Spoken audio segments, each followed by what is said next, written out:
It is baking day. This has been in the fridge for a full day. First thing that we're going to do is get our oven turned on. I bake at 425 degrees.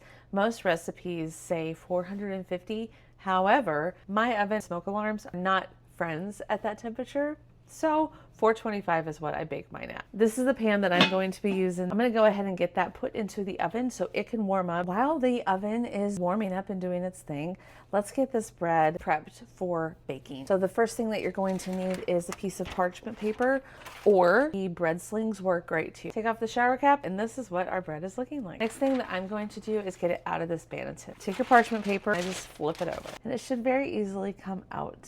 So next is kind of the fun part, where you can be creative. You do not have to go crazy with the scoring part. I would suggest doing at least one big score on your bread to help it expand. After that, you don't really have to do anything else, but the expansion score I think is pretty important because that allows your bread to rise up while it's baking. I'm just going to sprinkle some on the top of this dough and spread it around. Basically, what this is doing is giving me a color background so that when I do my scores, it pops. Let's make a tulip. So I'm gonna start with the tulip here.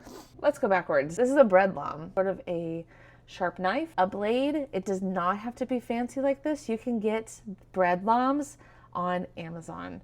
But if you don't have a bread lom, a sharp knife works just as well. Important tool. Sorry, I forgot about it. Nothing crazy. Really, really simple. But this is where you can kind of get creative with it. Now I'm going to do the big expansion score. I do suggest holding your knife, holding your bread lom at a bit of an angle and going in pretty deep. Just cut. Don't hesitate. Don't think about it. Just cut it. That's it. Now we're gonna get our pan out of the oven. Grab your hot pads. Here she is. So this is what we look like in the pan. Get the lid on it, and I'm going to bake this in my 425 degree oven for 30 minutes with the lid on. Our timer just went off, so let's take off the lid. Don't forget your hot pad. So here's what we look like at 30 minutes.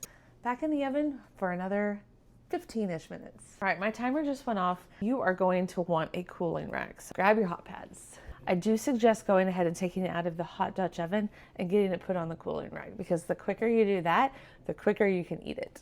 Looks good. My next piece of advice, do not cut into this for at least an hour. Let it cool, because if you cut into it right now, this bread inside is going to be very gummy and you'll be really disappointed with it. So let it cool. Don't do all this hard work just to cut into it too soon.